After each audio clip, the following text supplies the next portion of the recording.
భారత వాయుసేనలో ఎక్కువ కాలం కొనసాగుతున్న యుద్ధ విమానంగా రికార్డులకు ఎక్కిన MiG-21 యుద్ధ విమానాలపై IAF కీలక నిర్ణయం తీసుకుంది. MiG-21 యుద్ధ విమానాలు వాడొద్దని IAF నిర్ణయించింది. ఈ ఏడాది సెప్టెంబర్ నుంచి MiG-21 యుద్ధ విమానాలకు వీడ్కోలు పలకనుంది ఇండియన్ ఎయిర్ ఫోర్స్. 1963 నుంచి MiG-21 యుద్ధ విమానాలు భారత వాయుసేనలో సేవలందిస్తున్నాయి.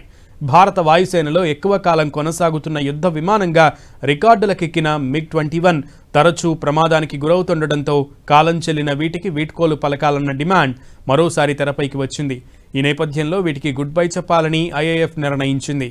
భారత వాయుసేనకు కొన్నేళ్ల పాటు వెన్నుముకగా నిలిచిన MiG-21 విమానాలు రిటైర్ అవుతున్నాయని IAF వెల్లడించింది. సెప్టెంబర్ 19వ తేదీన చండీగఢ్ బేస్లో వీడ్కోలు వేడుకను నిర్వహించనుంది. చండీగఢ్ బేస్లోనే MiG-21ల 23వ స్క్వాడ్రన్ ప్యాంథర్స్ ఉంది. ఇది అధికారికంగా రిటైర్ కానుంది.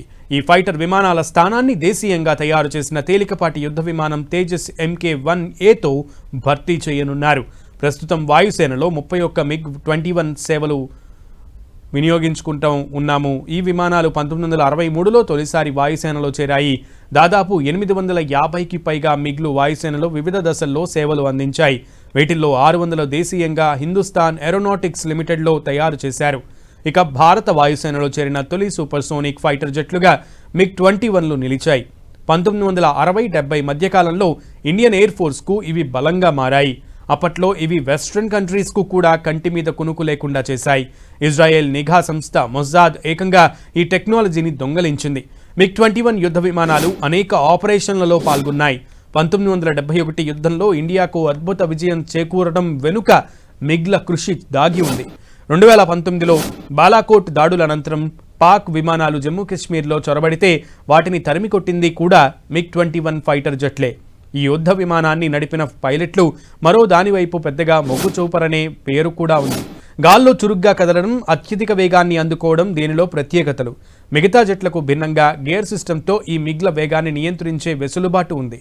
దీనివల్లే గంటకు 2000 కిలోమీటర్ల వేగాన్ని ఇది అందుకోగలదు. అయితే ఆ వేగాన్ని నియంత్రించలేకపోవడం కూడా ఓ లోపంగా మారినట్టు నిపుణులు భావిస్తున్నారు. అనేక ప్రమాదాలకు ఇదే కారణంగా చెబుతున్నారు. MiG-21లు మన సైనికులకు ఎంతో సాయపడినా మరెన్నో ప్రమాదాలకు కూడా కారణమయ్యాయనే ఆరోపణలు ఉన్నాయి. 1985లోనే సోవియట్ యూనియన్ MiG-21లను తమ దళం నుంచి తొలగించింది. ఇండియా మాత్రం ఇప్పటికీ కొనసాగిస్తోంది. కాలం చెల్లిన ఈ జట్లను ఎప్పుడు తొలగిస్తారనే విమర్శలు ఎప్పటి నుంచో వినిపిస్తున్నాయి. మన దగ్గర సుఖోయ్, రఫేల్, తేజస్ వంటి యుద్ధ విమానాలు ఉన్న పరిమిత సంఖ్యలోనే అందుబాటులో ఉన్నాయి. దీంతో ఎయిర్ ఫోర్స్ అవసరాలు తీరడం లేదు. దీంతో MiG-21లను వినియోగించక తప్పని పరిస్థితి. ఇండియన్ ఎయిర్ ఫోర్స్కు చెందిన 872 MiG విమానాల్లో 482 కూలిపోయినట్లు 2012లోనే అప్పటి రక్షణ మంత్రి AK ఆంటోనీ రాజ్యసభలో ప్రకటించారు. అప్పటి లెక్కల ప్రకారమే 171 మంది పైలట్లు, 39 మంది పౌరులు మృతి చెందారు. వీటిలో 298 MiG-21లే ఉన్నాయి.